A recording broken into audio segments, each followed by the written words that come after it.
ইব্রাহিম আলাইহিস সালামের সাথে যখন তর্ক যুদ্ধে পারে না, তখন তারা এক বাক্যে বলতে শুরু করে দিল, ক্বালু হাররিকু ওয়ানসুরু আলিহাতাকুম ইন কুনতুম ফাইলিন।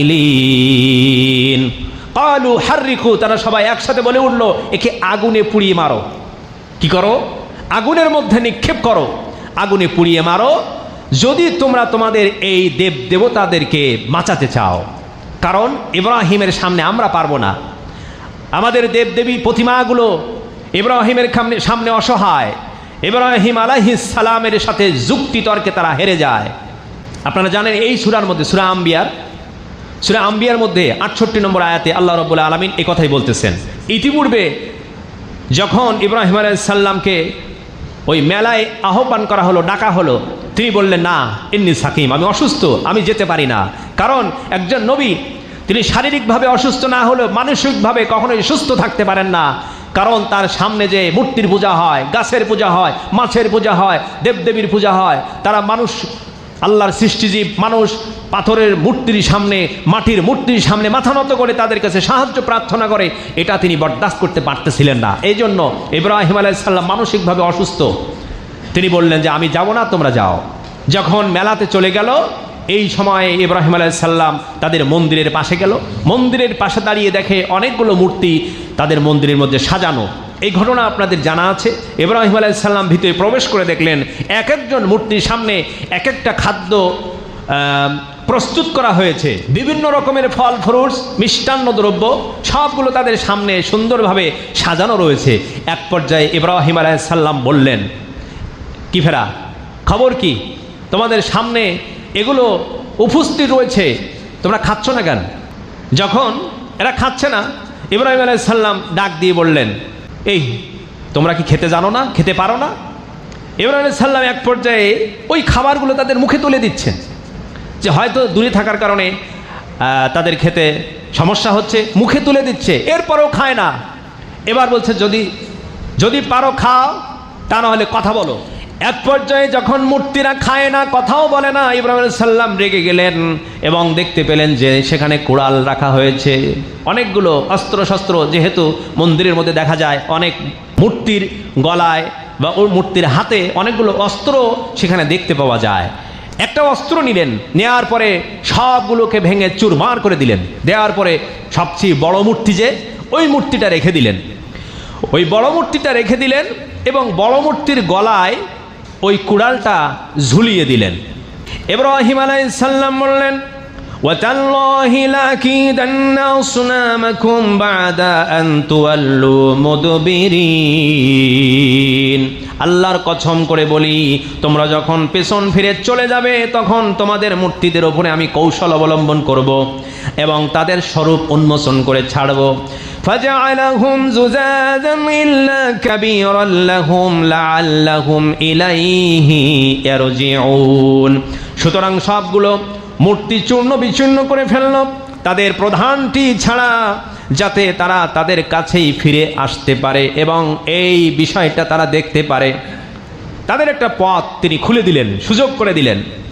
ক্বালু মান ফাআলা হাযা বিআলিহাতিনা ইন্নাহু লামিনাল যালিমিন। হঠাৎ করে তারা যখন মেলা থেকে ফিরে আসলো, আসার পরে মন্দিরের মধ্যে প্রবেশ করলো, করে তারা একটা বিস্ময়কর জিনিস দেখতে পেল। কি দেখলো? দেখেই তারা আশ্চর্য হয়ে গেল এবং বলল, আমাদের এই উপাস্যদের সাথে এইরূপ আচরণ কে করলো? অবশ্যই সে একটা বড় জালেম, তাদের ভাষায়। এরপরে আল্লাহ রাব্বুল আলামিন সূরা আম্বিয়ার 61 নম্বর আয়াতে ডাক দিয়ে বলতেছেন, ক্বালু ফাআতু বিহি আলা আয়ুনিন নাসি লাআল্লাহুম ইয়াশহাদুন। তারা বলল, তবে তাকে জনসম্মুখে হাজির করো, যাতে সকলের সামনে সে সাক্ষী হয়ে যায়। ক্বালু আআনতা ফাআলতা হাযা বিআলিহাতিনা ইয়া ইব্রাহিম। এবার তারা বলতে লাগলো, আমরা এমন একজন লোকের নাম শুনেছি, তার নাম হলো ইব্রাহিম, সে এই কাজটা করতে পারে। এরপরে আল্লাহ রাব্বুল আলামিন জানিয়ে দিলেন قال بل فعله كبيرهم هذا فاسألوهم إن كانوا ينطقون قال فتعبدون من دون الله ما لا ينفعكم شيئا ولا يضركم সে বলল তবে কি তোমরা আল্লাহর পরিবর্তে এমন কিছু উপাসনা করছো যা তোমাদের কিছু উপকারও করতে পারে না, তোমাদের কোনো ক্ষতিও করতে পারে না। ইব্রাহিম আলাইহিস সালামকে ডেকে আনা হলো, আনার পরে বলল এই কাজটা কি তুমি করেছো? তখন ইব্রাহিম আলাইহিস সালাম ডাক দিয়ে বললেন তোমাদের মধ্যে যে বড় এটাই তো সে করেছে। অর্থাৎ তিনি ইশারা করলেন, ইঙ্গিত করে বললেন যে মন্দিরের মধ্যে সবচেয়ে বড় মূর্তি যেটা, ওইটার গলার মধ্যে দেখো কুড়াল ঝুলানো, এই কাজটা তো সে করেছে।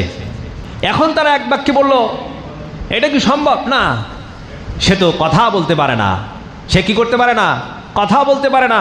ইব্রাহিম আলাইহিস সালাম বললেন যে কথা বলতে পারে না তার সামনে তোমরা কেন মাথা নত করো, তার সামনে কেন তোমরা ইবাদত করো? সুতরাং তোমরা ফিরে আসো। এক পর্যায়ে যখন ইব্রাহিম আলাইহিস সালামের সাথে তর্কে পারলো না, তখন কি করলো? তখন তারা ডাক দিয়ে বলল একে রশি দিয়ে বাঁধো, বাঁধার পরে আমাদের বাদশাহ আমাদের প্রভু নমরুদের কাছে নিয়ে চলো এবং তাকে আগুনে পুড়িয়ে মারো। এবার তিনি অগ্নি পরীক্ষার জন্য প্রস্তুতি গ্রহণ করলেন। আল্লাহ রাব্বুল আলামিন সে কথাই বলতেছেন, তারা ডাক দিয়ে বলল কালু হাররিকু আনসুরু আলিহাতাকুম ইন কুনতুম ফাইলিন, তাকে আগুনের মধ্যে নিক্ষেপ করো এবং তোমাদের মূর্তিদেরকে যদি বাঁচাতে চাও এই কাজটা করো। সম্মানিত ভাইরা আমার, একজন নবী তিনি তাওহীদের উপরে অটল এবং তার পরিবার তার বিরুদ্ধে, তার সমাজ তার বিরুদ্ধে, তার রাষ্ট্র তার বিরুদ্ধে চলে গেছে। শুধুমাত্র লা ইলাহা ইল্লাল্লাহ একদিকে, তার পিতা একদিকে, তার সমাজ একদিকে, রাষ্ট্র একদিকে, দেশের জনগণ সব একদিকে। ভাবতে পারুন, একটু ভাবার বিষয় যে এরকম পরিস্থিতি যদি আমাদের কখনো এসে যায় তাহলে আমরা তো বিচলিত হয়ে আমরা ঈমান হারা হয়ে চলে যাব। কিন্তু জীবন চলে যায় যাবে, ঈমান দেওয়া যাবে?